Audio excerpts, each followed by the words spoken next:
राजमहल से निकलकर महर्षि विश्वामित्र सरयू नदी की ओर बढ़े। दोनों राजकुमार साथ थे। उन्हें नदी पार करनी थी आश्रम के लिए। विश्वामित्र ने अयोध्या के निकट नदी पार नहीं की। दूर तक सरयू के किनारे किनारे चलते रहे। दक्षिणी तट पर, उसी तट पर जिस पर अयोध्या नगरी थी, वह चलते रहे। नदी के घुमाव के साथ साथ राजमहल पीछे छूट गया। राजमहल की आखिरी बस्ती भी निकल गई।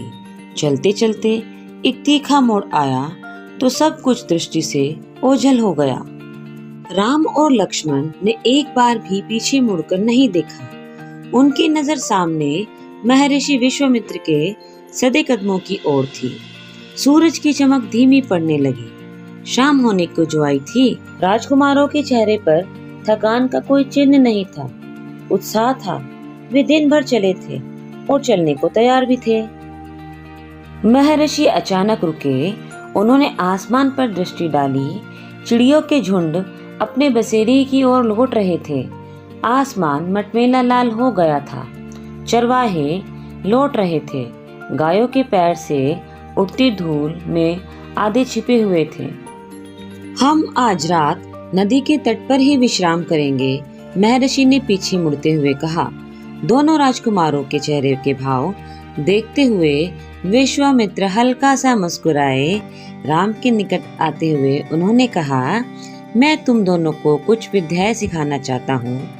इन्हें सीखने के बाद कोई तुम पर प्रहार नहीं कर सकेगा, उस समय भी नहीं जब तुम नींद में सो रहे होंगे। राम और लक्ष्मण नदी में मुंह हाथ धोकर लौटे। महर्षि के निकट आकर बैठ गए। विश्वामित्र ने दोनों भाइयों को बला, अति बला नाम की विद्याएं सिखाई। रात में वे लोग वहीं सोए। दिन को और पत्तों का बिस्तर बनाकर नींद आने तक महर्षि उनसे बात करते रहे। सुबह हुई। यात्रा फिर से आरंभ हुई।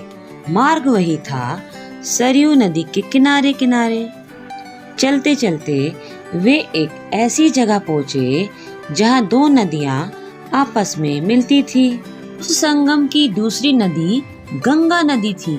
महर्षि अब भी आगे चल रहे थे, लेकिन एक अंतर आ गया था।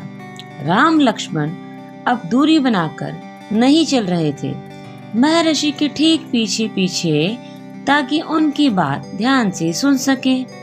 रास्ते में पड़ने वाले आश्रमों के बारे में, वहाँ के लोगों के बारे में, वृक्षों वनस्पतियों के बारे में, स्थानीय इतिहास में शामिल होता था। आगे की यात्रा कठिन थी। जंगलों से होकर उससे पहले उन्हें नदी पार करनी थी।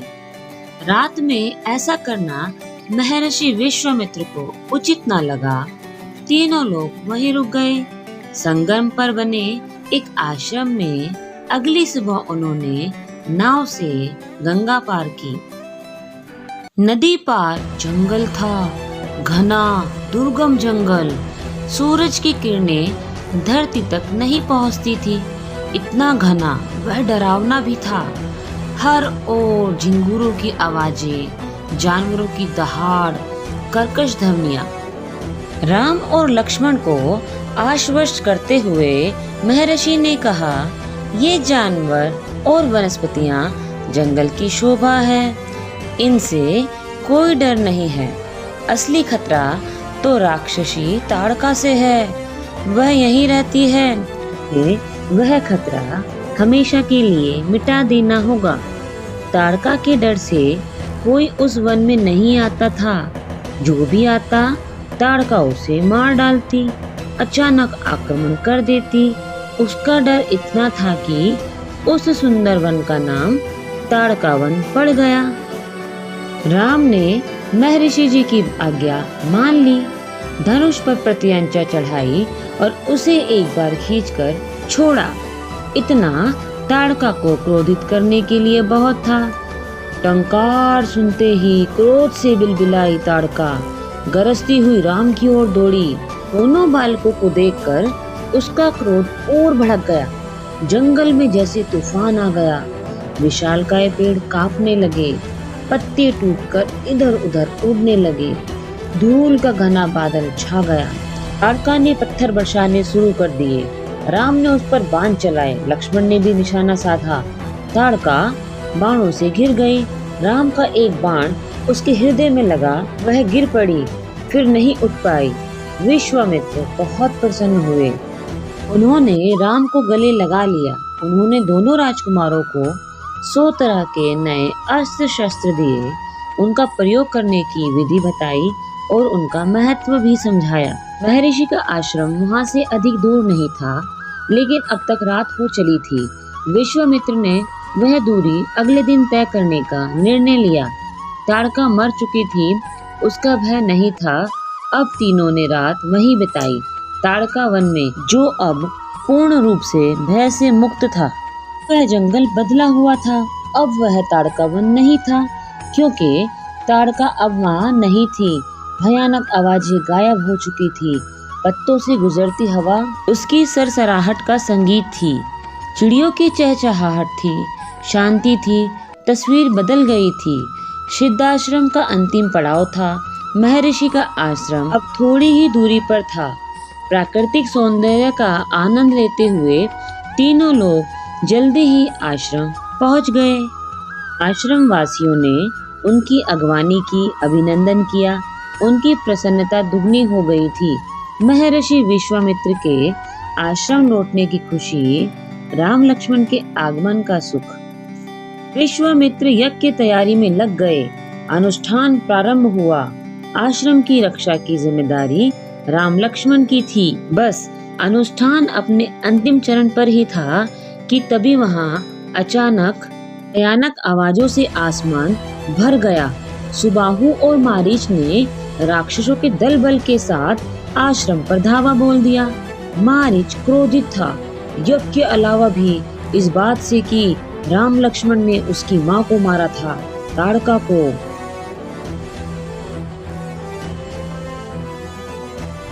राम ने राक्षसों का हमला होते ही अपनी कार्रवाई शुरू की। धनुष उठाया, मारीच को निशाना बनाया। मारीच बाण लगते ही मूर्छित हो गया और समुद्र के किनारे जा गिरा। वह मरा नहीं। जब होश आया तो उठकर दक्षिण की ओर भागा। राम का दूसरा बाण सुबाहु को लगा, उसके प्राण वहीं निकल गए। सुबाहु के मरने पर राक्षस सेना में भगदड़ मच गई। वे चीखते चिल्लाते भागे। कुछ तो लक्ष्मण के हाथों शिकार हुए और अन्य अपनी जान बचाकर भाग खड़े हुए। महर्षि विश्वामित्र का अनुष्ठान संपन्न हुआ।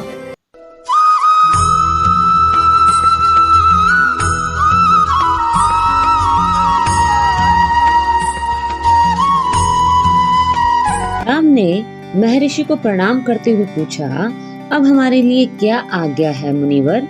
महर्षि ने राम को गले लगाया और कहा, हम लोग यहाँ से मिथिला जाएंगे।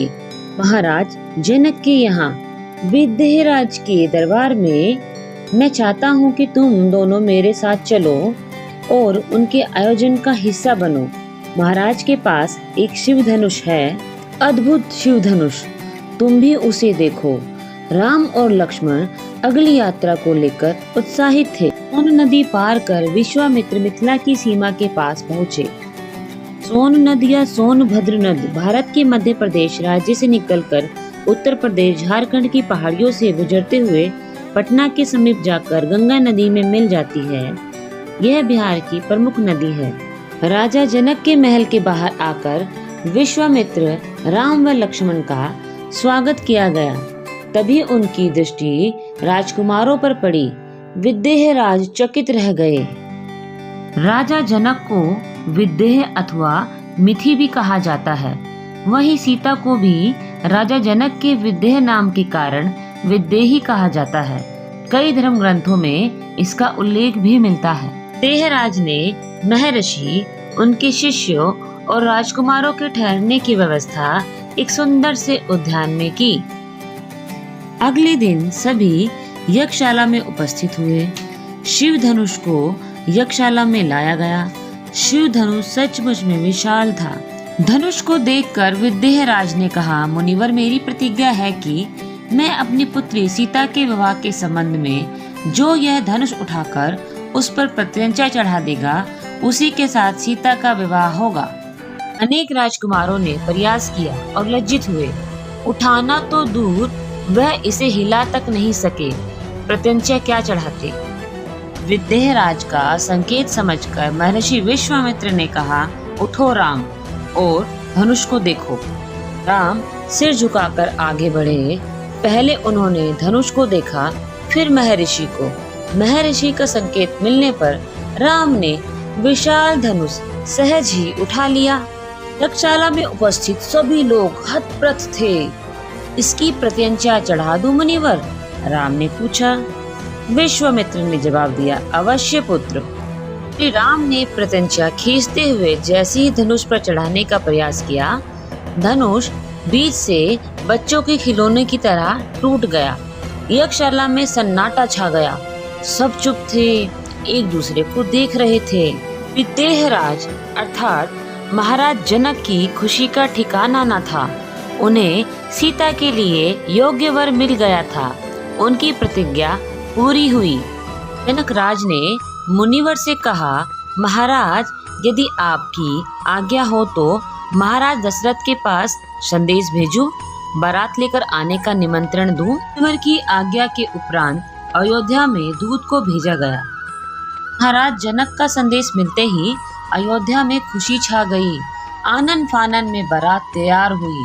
हाथी, घोड़े, रथ, सेना। बारात को बेतला पहुंचने में 5 दिन लग गए। जनकपुरी जगमगा रही थी। हर मार्ग पर तोरण द्वार थे। तरह तरह के फूलों की चादर, एक से एक कोना सुव्यवस्थित था। हर घर के प्रवेश द्वार पर वंदनवार, एक एक घर से मंगल गीत। मुख्य द्वार पर दर्शकों की अपार भीड़। खिड़कियों और छज्जों से झांकती महिलाएं। एक नजर राम को देख ले तो राम सीता की जोड़ी दिख ही जाए। विवाह से ठीक पहले विदेहराज ने महाराजा दशरथ से कहा, राजन, राम ने मेरी प्रतिज्ञा पूरी कर मेरी बड़ी बेटी सीता को अपना लिया। मेरी इच्छा है कि छोटी पुत्री उर्मिला का विवाह लक्ष्मण से हो जाए और मेरे छोटे भाई कुशध्वज की भी 2 पुत्रियां हैं, मांडवी और श्रुतकीर्ति। कृपया उन्हें भरत और शत्रुघ्न के लिए स्वीकार करें। राजा दशरथ ने यह प्रस्ताव तत्काल ही मान लिया। विवाह पूरे रीति रिवाज के साथ संपन्न हुआ और राजा जनक ने अपनी पुत्री वैदेही को खुशी व गम दोनों भावनाओं के मिश्रण के साथ अश्रु बहाते हुए विदा किया। विवाह के बाद बारात कुछ दिन जनकपुरी में ही रुकी। बाराती बहुओं को लेकर अयोध्या लौटे तो रानियों ने पुत्र वधुओं की आरती उतारी। स्त्रियों ने फूल बरसाए।